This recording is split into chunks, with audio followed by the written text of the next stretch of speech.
Welcome to Underbelly. Underbelly, the ASMR channel. Yeah, that's right. So, Amy. Gio. This is the third podcast that we're doing. We're doing this at my house. So thank you both for coming over. So excited to have you both in my house. You know, you don't need an introduction, but the intention, as we were talking earlier about doing those podcasts for the community night events, is there is no central figure in those events. There is a facilitator. We're not bringing someone who has a higher position and the rest are followers. It's someone from the community who has a gift that would like to share it with the community. Mm. And I think you are kind of the ideal example to be in that space. So we're gonna spend some time getting to know you, talk about Underbelly, see how the conversation unfold. How do you feel about that, Kevin? That would be great. I also, even though Amy does need no introduction to us, she may need an introduction to our audience. And so I would love, I don't know if you had a starting point, but I would love to hear Amy, like first and last name. How do you introduce yourself? Like how do you introduce yourself to the world? Well, Amy Rogg, she, her. Starting off, I would say, gosh, labels and titles, it's so interesting. But, I think for all intents and purposes, a somatic facilitator of sorts, embodiment person, body whisperer. Ooh, I've never heard that before. Yeah, somebody wrote that in a poem they sent me once. Or it was an Underbelly collective poem that folks had written. And someone was like, body whisperer. And I was like, oh, cool. Because, there's horse whisperers and shark whisperers. But to whisper to a body, I was like, oh, I'll take it. Thanks. So, but yes, I have a long background in yoga and acting. And so there's like this, merge of like psychology and emotions and nervous system regulation. And so I think that's, a big part of why Underbelly was born. Yeah. You're missing something very important that you've been doing for the last 2 years. Oh, remind me. Yeah. You're a herbalist in training. Oh, that's right. Yeah. I studied herbalism for for a good year. Yeah. I also work with plants and they're wonderful. They're like non-human teachers. Yeah. Wait, where do you live right now? I live in Brooklyn, New York. I'm a newbie to New York City. Why? To move away from you. No, I'm just kidding. Good to know. No, just kidding. She pointed at Gio. I want to reflect on the audio recording, not myself. I didn't want to move away from you, Kevin, but Gio, no. Gio is one of my best friends. I moved there because, I've always wanted to go to New York since I was, right out of high school. Had peak interest.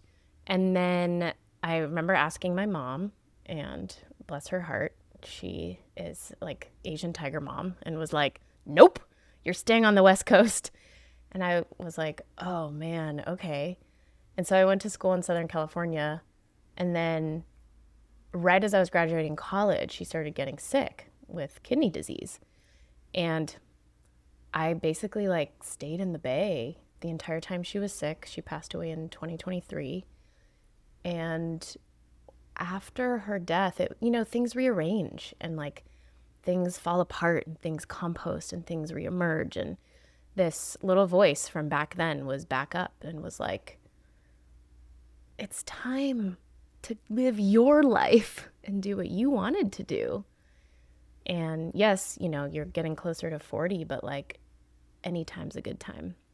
So I got that little whisper, that strong whisper that was like, it's time to go. Go spread your wings, go live your life. Where do you want to go? I want to go to New York. Okay.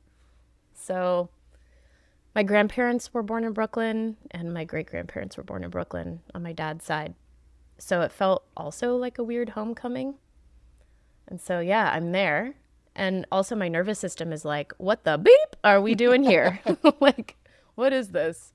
New York is very alive and energetically like raw, and there's so much exposure to a lot of diverse things and people. So that's a wonderful part about it, but it is so fast paced. It is so go, go, go. It is so linear. It's so, yeah, it really has like a very strong rhythm about it, which is wonderful and also problematic in some ways for me. So yeah, I'm figuring myself. I'm figuring out myself out there, and it's maturing me, I think, in ways like boundaries, straightforward, like straightforwardness. Yeah. Being really direct, taking really good care of yourself, because that city there's so much going on. And if you just go out into it without any intention or vision or anything, like, it's so easy to get lost. So it's making me really refine my sense of self and purpose and vision and what I want to do and how I'm doing things, which is making me grow up. Yeah, I love how moving to a new city will unlock all those new possibilities in you. As someone who moved to San Francisco 10 years ago, I definitely resonate that you get to redefine yourself in a way. You have a new possibility of showing up in the world in a way that you have not maybe experienced in your life. And yes, the city and the atmosphere and the culture will impact it, but also it will unlock all those hidden closed boxes that you've been waiting to unbox for a while. So very excited for you to hear that journey. Yeah, it's true. What do you think of what we refer to the conchy spaces in New York versus the Bay Area? That's so funny. The Conchi. Yes, there is a Conchi community. There is a conscious community in New York City. I feel like they're kind of everywhere, right? It's like Bali and Asheville and all these, Costa Rica, like all these hubs.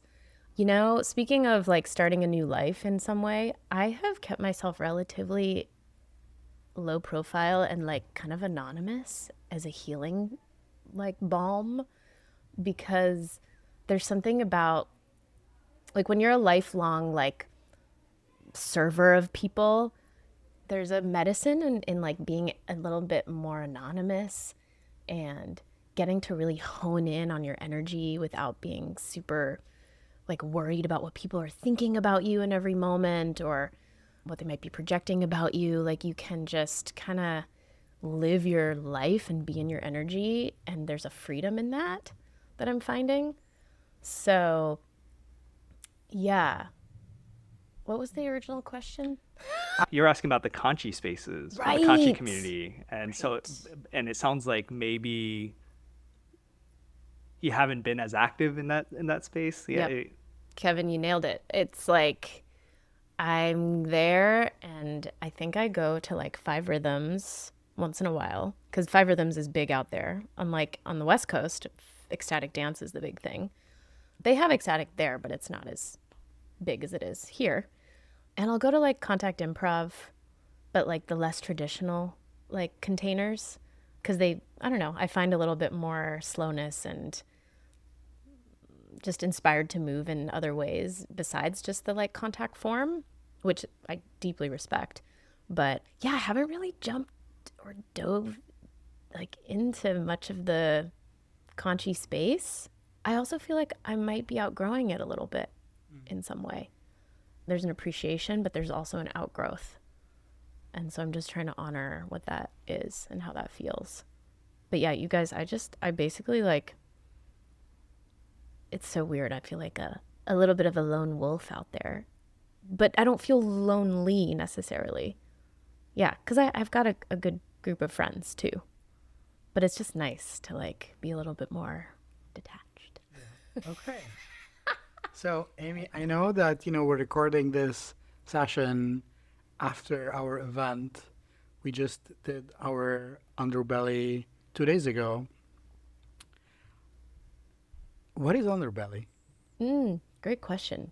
It's so hard to answer in like a singular thing, but I would say Underbelly is like a slow space where people can come and rest and like come back into their bodies in a slower way, with a little bit more spaciousness and a way for them to contact themselves in their own pace and timing. Because, you know, our modern culture is very top down. Outer authority wins usually. You know, we're always being told what to do, how to think. We're always being instructed. And so I really wanted to provide a space where people could find a sense of inner authority and sort of return a little bit more into this like listening, yielding, yin-like nature as a balance to our, I would say, like, yeah, mainstream culture. And yeah, it's a way for people to like digest their lives, be in a little bit more of an unstructured space with themselves without this like constant intrusion, being away from our phones, take off your shoes, like lay down, feel the floor, you know, move if you want to, don't move if you don't want to, you know, it's like the choice is yours, and it's a space where there's more permission giving as opposed to like, yeah, instruction. Yeah. And I find that people just, their hearts melt so much. It's like this, there's like a relief when I start talking about it. People are like, oh, I just want to like exhale and go to bed right now. I'm like, yeah, me too. Kevin's nodding his head. Yeah. I would love to know, I've always wanted to ask you this. I would love to know the origin story behind Underbelly. Like, how did it come to be? And yeah, I would just love to hear that. That's a cool, yeah. I, you know, as a yoga teacher for 10 years, and I started off teaching like super vinyasa, you know, like fitness yoga, which is a thing. And then over the course of the 10 years, my practice started slowing down and becoming more somatic. And I didn't even know what the word somatic meant until, I don't know, I feel like it found me, and then I learned about it. And over time, I was like, wow, I'm starting to like walk away from like specific, like this is what we're going to have, you know, a planned class. And I started just improving, and then even taking people out of asana a little bit and like off of their mat a little bit, and like experimenting into like a slightly different form that was still very mindful. And then at the time I started going to ecstatic dance a lot. I was going to like contact improv, open floor, soul motion, like all of these really cool, you know, conscious dance forms. And was also noticing like, man, I really wish we could slow this down a little bit more. Like I love the mindful aspect of this, but also it's still running on this like mainstream culture mode of like, get it, you know? And I just wanted more attunement and like more listening between bodies. And so with all of that combined, you know, like the yoga teaching, slowing down, going to dance, being like, man, I this slowness is like seeping into this space too. I was like, why don't we have like a movement space that centers slowing down and like having a little more spaciousness so we can feel ourselves and not have to rush into a yes and a no, or rush into touching or rush into contact. But what is it to actually like listen to our bodies for a while and like energetically connect, take our time, like the vulnerability that it takes to like really truly feel somebody without words. There's just a preciousness in that, and it's part of our human connective tissue that I think we're quickly losing in our culture. And so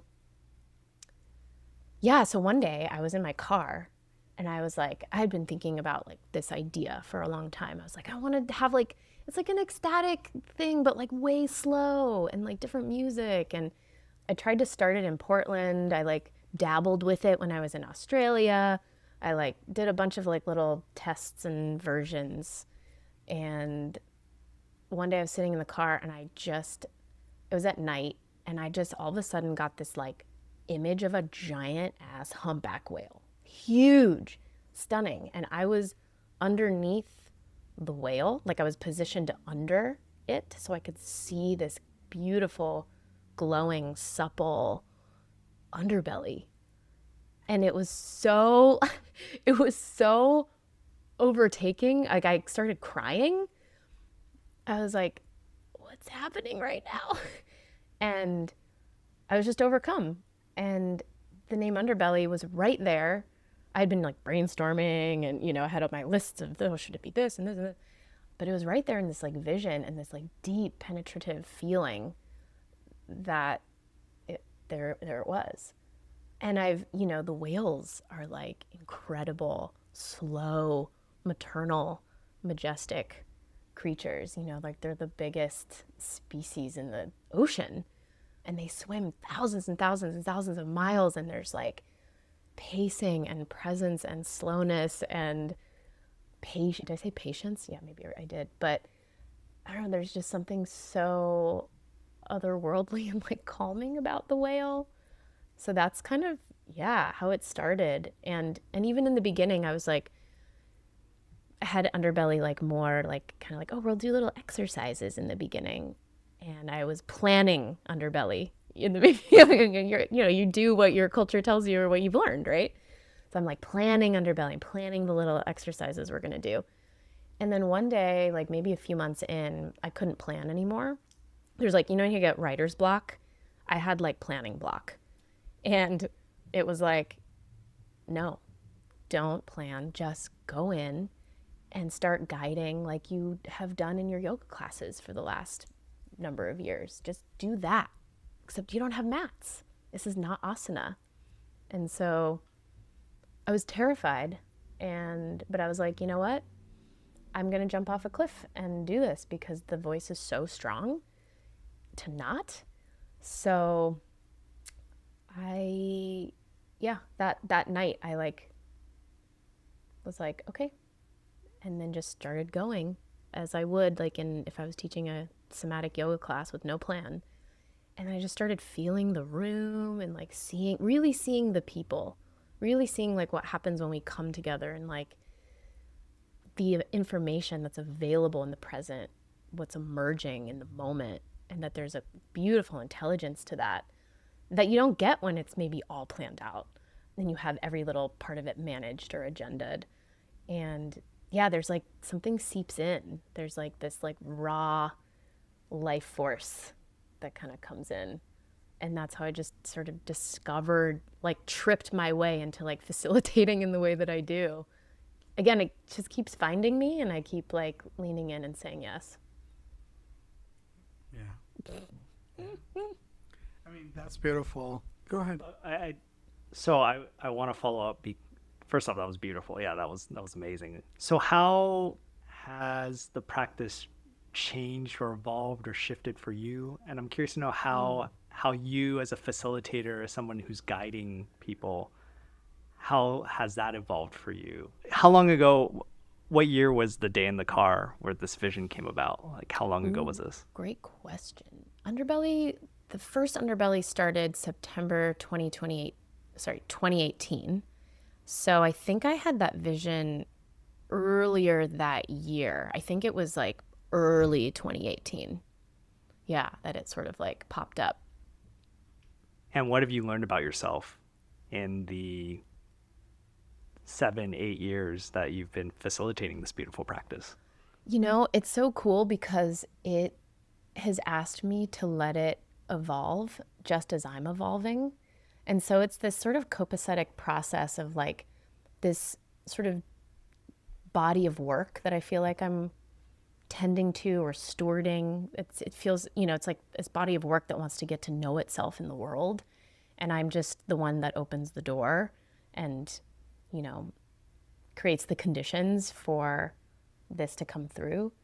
And I feel like it over time, this whole notion of giving people permission has really, really been strong. Instead of instruction, it's a different energy, it's a different orientation, and it really empowers people to really kind of come back to their center, to their sense of knowing. Because again, our culture is loud and it takes us away oftentimes from that sense of knowing, that innate knowing that has been honed in us for thousands of years. I mean, we're these incredible creatures that have evolved over so much time, and computers and machines and all these things are brand new. You know, these are like updated, very quick kind of mechanisms, and they're changing our brains really, really, really quickly. There's so many positives to this whole, you know, revolution, but also there's a lot of downsides. And I think I'm wanting to really preserve that, again, that like connective tissue between humans so we don't lose each other in the fray. And so, yeah, so Underbelly has like evolved to kind of become this like embodiment space, resting space, feel like really feeling all your different parts kind of space. You know, we have like the part that criticizes us, the little kid in us, the part that's afraid, the part that doesn't know what to do, like to really, yeah, like include, like keep including all the parts, not to exile anything or shame anything with like this, yeah, it feels like a maternal gentleness, just bringing people home over and over. And, you know, and Underbelly adapts to any environment. So it's like if I'm out in a park doing Underbelly, we adapt to the environment there and what's showing up and how we're responding to each other in that space. Versus, you know, Underbelly in New York right now, we have anywhere between 10 to 26 people. Versus in the Bay, you know, often it's like between 50 and 80 people. So it's just always constantly adapting to its environment. And we have to adapt. I mean, we live in a world where resilience is like getting like smaller and smaller. You know, we just don't have the resilience that we had before. We're so polarized. It's like we're canceling immediately. Like there's just all of this quick instant gratification kind of mechanism. And so, yeah, I just see Underbelly being a space where we can like, whew, like stretch it out again. Let's like, instead of the instant or the urgent or like the fix or the answer immediately, like what if we had time to feel into something, trust the intelligence of the emotion, trust the intelligence of the timeline of something. You know, the nervous system functions so much slower. Like our nervous systems work at a totally different pace than our world. And it's really hard to digest, you know, when we have 10 million things coming at us at once. So, yeah, just a place where people can just like unpack, lengthen the time, and see what emerges and get bored. Yeah. Yeah. I mean, I've had feedback from people who came to Underbelly and they didn't come back because they felt bored and they couldn't sit with their boredom. And I told them, like, you actually should come, just, you know, just to sit with your boredom more and more. I've been wanting to ask you this question for a very long time. And, you know, attending an Underbelly is a visceral experience more than talking about it. So with all what Amy is explaining, I feel like there is still more to Underbelly to experience. But for me, what mesmerizes me about Underbelly, in addition to all of this, is the way that Amy curate the playlist. Every Underbelly has its own music playlist. They feel different, but at the same time, they all seem on brand or kind of consistent with Underbelly's ethos. And I'm always curious, like, damn, how does she choose those pieces of music? How does she put them in the sequence? I'm so curious, what is your process of creating a playlist for an Underbelly session? Oh my God, I love this question. I'm a music geek. My dad's a musician. So I grew up with like lots of different types of music. I would say mostly classical. But music is huge. You know, it's this nonverbal way.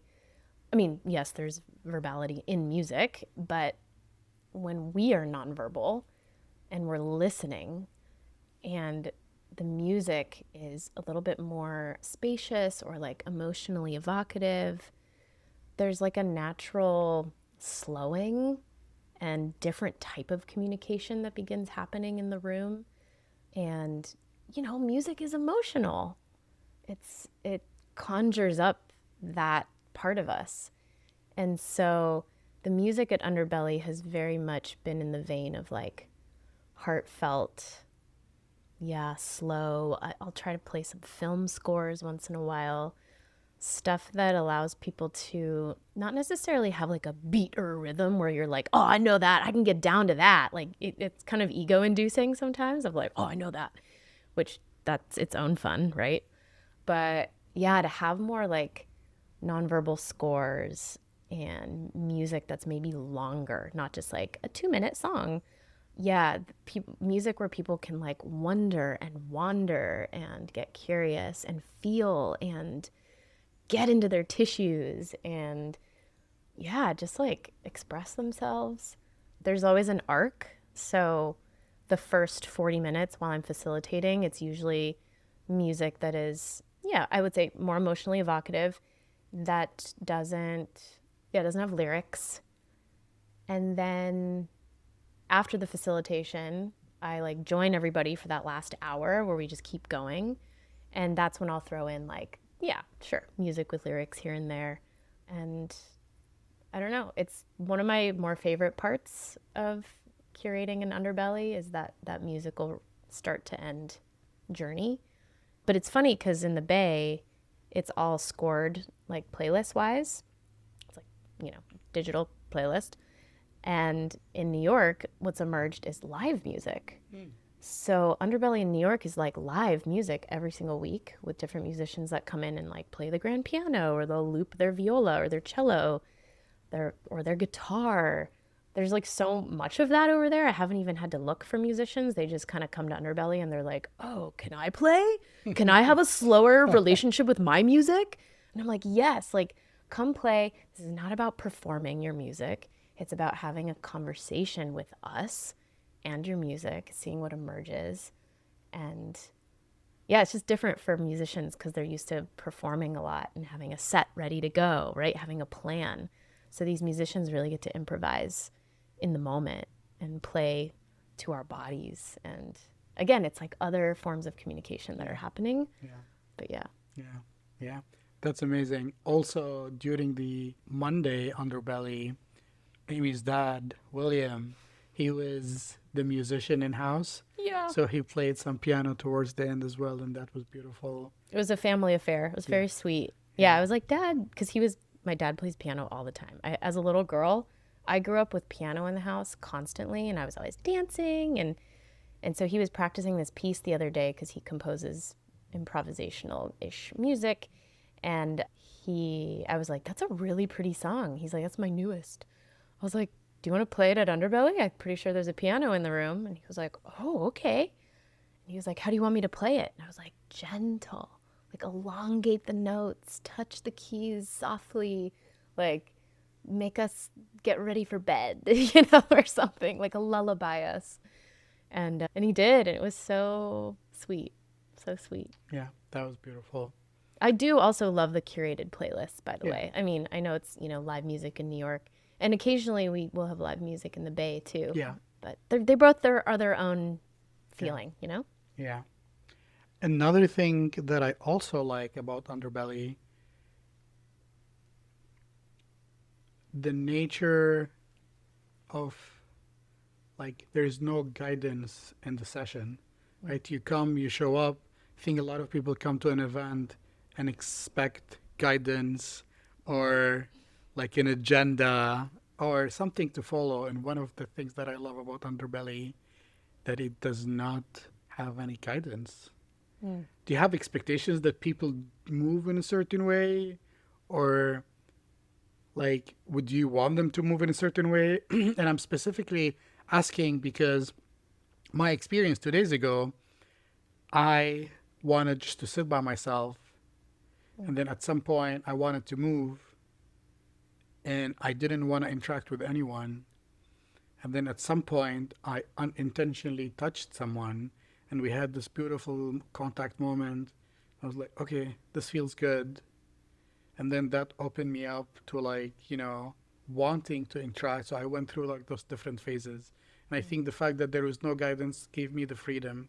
So I'm always curious on how do you see that from the facilitator end, not from the participation end? Yeah. I think I really love that story. Those like unexpected moments of connection where you're like, whoa, cool. And again, I think that's what comes from like the permission versus the instruction space.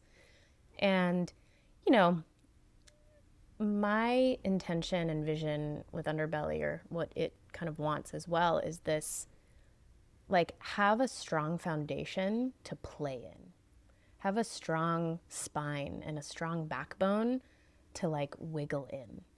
And, you know, so when people come in, they read the code of conduct, which is, you know, basic agreements. And then the first half hour is just like an arrival period. So usually the greeter at the door will be like, the first half hour is like arriving in your body in your own way, in your own time. Some people go like, oh my God, thank God. Thank you so much. And other people are like, oh, what do I do? Like, did it start yet? You know, which is, they're all like valid responses. It's just so fascinating to see like how we've been conditioned and programmed and what we've experienced to give us, you know, the responses that we're having. But what I find is when I allow people to arrive in their own way, in their own time, again, you're giving them back their power and their authority. And we're not used to that. Mm-hmm. We're really conditioned to outsource and to wait for answers from other people. And so it's confronting at first. You're just like, oh God, like she's asking me to like think for myself or like feel into what I need. Like what? But it's really it's a precious thing, you know. It's a precious gift. Yeah, even for me, my own self. Like I need this shit. You know what I mean? Like I don't walk in being like, oh, I know everything. I don't. Like I'm really learning alongside, you know, and I think that's also the importance of the type of facilitation I do is I'm not walking in and going into the center of the room and being like super instructional and maybe this is about me. It's not. I really sit on the side like a fly on the wall so I can watch and observe and like be with, you know. I'm learning alongside. I don't come in knowing all the answers, darling, of how you should do it. I don't know. It's going to be up to you. Yeah. But I want to open the door so that you can get to know it. So yeah, and the facilitation is guided, but it's not instructed. Yeah. So, yeah. Yeah. Yeah. One other thing that I've always felt resonance with you, you know, the San Francisco Community Nights is not a business. It's not a commercial space. It's truly a community service. And one of the things that I've always found alignment with you, Amy, is also Underbelly is not for a profit. You don't do this as a business. And I'm curious, how did that impact the way that you facilitate those events? And how did you make that decision? Yeah, that's a really great question. From the get-go, of course, like my ego response was more like, oh, can we make money doing this? You know, we all ask ourselves this question. It's a valid question. And what I kept hearing from this body of work was, no, this is not your bread and butter work. It is your purpose and service, but is not how you're going to, this is not your main mode of money. And please don't make that the motivation because it's going to ruin it in some way. Yeah. Or it's going to force the capitalistic net on top of this like precious gift. And I just, whenever I would meditate into it or kind of just sense into it, it was like this work was very much like, that's not what this is about. And that's not how you're going to operate this in the world. And of course I was like, damn. But the other part of me was like, oh, this feels really good. This feels like something else. This feels like something outside the netting, again, that we're so used to. And so, yeah, I really try to run it from a place where there's just a good feeling of reciprocity, obviously. So, yes, there are ticket sales, but my primary, you know, value here is like accessibility, and I want Underbelly to like grow so people can know more about this way of being. And It's not about being famous. It's not about scaling. It's not about having that plan. It's more about how can this mode of being be shared, and how can we resonate in a wider circle? How can the coherence of this field really grow? You know? And yeah, so I try to make things like affordable, accessible to the best that I can, you know? And also I'm putting in tons of energy, right? So it's all about reciprocity too. So yeah, I feel very blessed and lucky that I get to like, that life has positioned me in a way to be able to offer this in the way that I do. Yeah, sometimes I'm like, what did I do to deserve this? I don't understand. I don't know what you did, but I know that the people needs more of those spaces. So I'm grateful for all those life whatever alignment, the stars that gave you the opportunity to share those gifts, because it's very needed. Amy, I know we're recording this. You're here in California because you're facilitating your first retreat in a couple of days. Yeah, I'm curious to hear about what's your plan for the retreat, what's going on, how many people. Just tell us a little bit more about the retreat. Aw, so sweet. Yeah, this is the first retreat we're doing. Been wanting to do this for a long time, because usually after every Underbelly, we're all like, can we have a sleepover? Like everyone's so relaxed and like down-regulated and, you know, ready to just relax together. So yeah, my co-organizer, Adam, he brought the idea to me and was like, hey, would you want to do an Underbelly retreat in California? Like, we missed this, man. And I was like, you know what? Yeah, like, let's do it. He's like, let me help you. I'm like, okay, good. I need help. I've never done this, you know? And he has, like, what's his background, or what's, yeah. yeah, Adam, he is also like a somatic coach and facilitator, and works with emotions and the body, and yeah, really is an incredible like coach and emotional. I've done some of his work. He's just the like, so much permission and allowing for whatever is happening in your experience in such a loving way. So we're already very aligned. And yeah, so we were like, okay, let's do it. He's like, what do you need help with? I was like, the monies and the financial pieces and the strategy. And, you know, it's like, why not? Like, get support in places where you don't feel like you want to do that. You know, I didn't want to invest all my time in that space.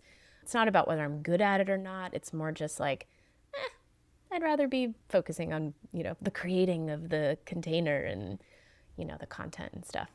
So anyway, we're going to Sky Temple, which is this sort of off the beaten path retreat center. They don't even have a website or anything. You just kind of hear about it word of mouth, as I did. And it's up in near Lakeport, California.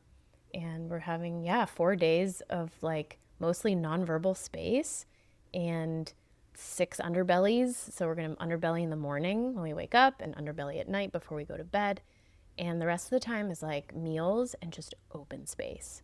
I really wanted to have an experience where people could deschedule and not go from class to class to class, workshop to workshop to workshop. Again, I'm not putting that down. That has value. But I wanted just a different experience, a more balancing, something to like balance the go, go, go, you know?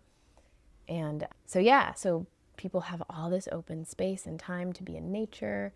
They might journal, they might do art, there might be spontaneous group process. There's a hot tub, there's a cold plunge, you know, and that's it. I mean, the only schedule is like underbelly, eat, sleep, open space. That sounds lovely. I'm laughing hearing you this. I'm laughing when you're saying unscheduled, because I run my life by my calendar, which I guess a lot of, you know, people who are in the Bay do that as well. But I'm also laughing because the last time I thought about being unscheduled is at Burning Man. You know, one of the principles of Burning Man is immediacy. And it is unscheduled, but, you know, I'm just laughing because this is kind of the exact opposite of unscheduling. Both of those are unscheduled, but one coming out of the immediacy, the other one is coming completely from the other end of like slowness. From slowness. Like, you know, it's a very different unscheduled space. That's a great point. That's a really great point. Yeah, it's like this unscheduledness comes from like the waiting. Yeah. I mean, I think at Burning Man, it's unscheduled because you want to allow for, like opportunities for you to go on the playa and just like be like playful and discover. There's so many things to do on the playa, where in the Underbelly retreat, there is nothing to do. Totally. Exactly. It's the opposite end of the spectrum. It's like, ooh, what if you were to just do nothing? But I'm also expecting that, we're all going to be in our habits somehow still, of course.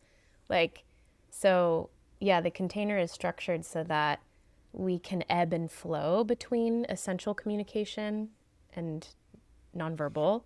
We can flow between aloneness, togetherness, and also parallel space, that being together individually, or alone together, as they call it. So that there's different like modes to play in, but the whole basis is like listening to the nervous system first, like listening to your body and your needs first, and then discovering, what the vibrational match is for that. I am very excited. I'm sad that I won't be able to join, but I'm very excited. Next time.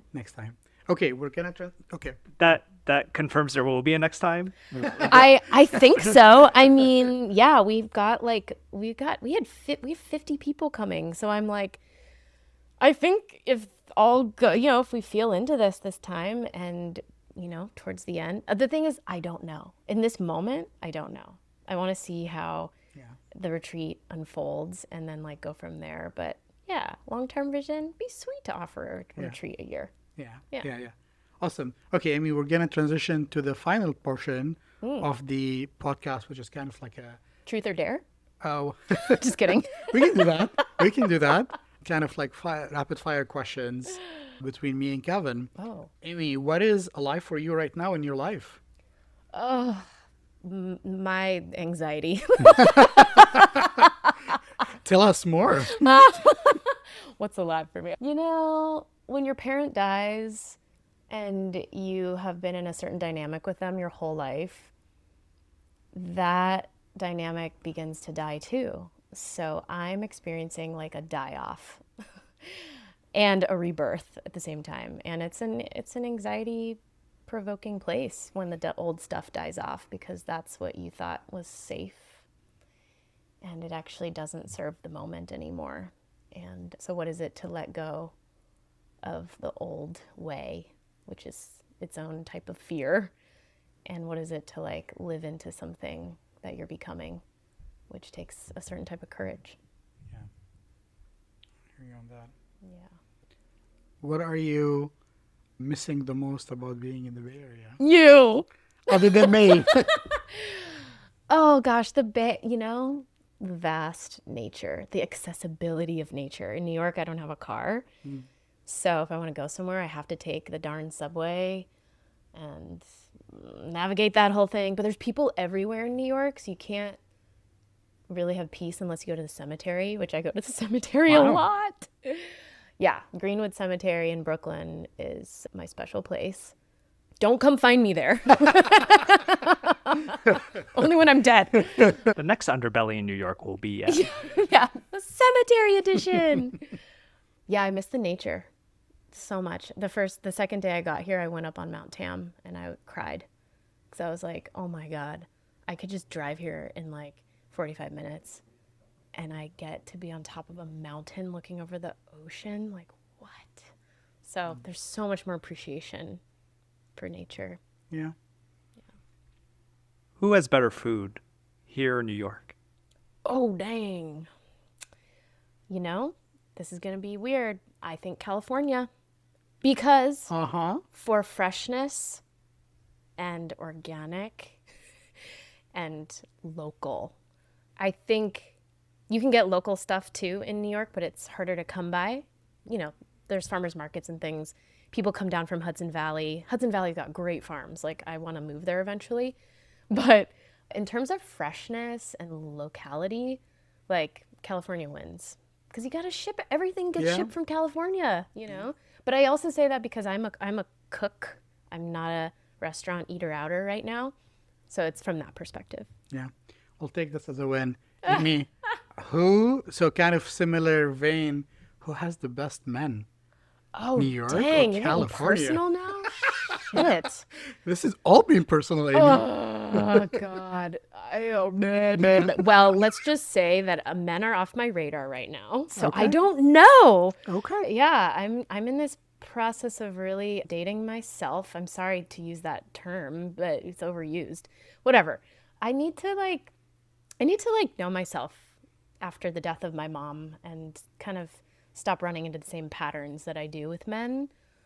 Taking Okay. radical responsibility for myself. Okay. Let me see if I can shift the question a little bit. Ooh, okay. Let's see objectively, taking Amy's dating life outside. How do you feel like any difference in men showing up in your life between California and New York? No. They show up. That's all I'm saying. They're there. They're there. Okay. They're there. They're still there. Yeah. Okay. What's your go-to grounding technique right now? Ooh, grounding. Yes. Okay. So I take my heating pad and I put it on top of my chest and my abdomen and my belly, or I guess abdomen and belly are the same thing. Yeah. I just lay it long ways on the top of my body, You're lying down. lying down, of course. Yep. And I put that heat on and I put my hands like on top of my body, like so that like I can really like feel a little bit of a press, like the press of my hands. And it's just like the touch and the heat kind of invite my nervous system to like settle because the anxiety tightens things where the heat relaxes things and the anxiety like wants contact. And so that's when I give myself like my own contact. And it's just this inner voice of like, I'm here, and I'm not going anywhere. I got you. Amy, I feel like, we're giving a lot of our listeners a teaser about Underbelly, especially the peeps in California. Number one, where can people learn more about Underbelly and the events that you're doing? And two, can we give them hope that we will be doing an Underbelly here in the Bay Area sometimes in 2026? Oh, yeah. I will be back to the Bay to visit. No problem. My dad lives here, so I'll be back. Whenever I'm in town, I will go through you, Gio. We'll offer Underbelly. But in the meantime, yeah, people can find Underbelly online. Should I give the Yeah, the website. URL? Yeah, it's just amyrogg.com/underbelly. And you can find the schedule there. I run events regularly in New York right now. Our West Coast facilitators are going to launch in December at the end of this year. So there will be regular Underbellies back in the Bay. And then I run virtual. So from wherever you are, just pop online. It's not, it still translates, actually. It adapts. It adapts to that environment. Sweet. Any final questions? Amy, thank you so much. Appreciate your time. I appreciate you both so much. This was so cool. This is my first Underbelly podcast. Oh my God. Or podcast period. So I was just God. like, I know, doing it with friends, I'm like, Yeah. this is chill. I feel like we're just having a conversation. So honored to have you on this conversation, Amy. Thank you, Kevin, as Thank always. you, Kevin. Thank you. Thanks to both of you. And love you guys, SF community. Yeah, love you too, Amy. Love you too. Awesome. All right. Thank you, guys.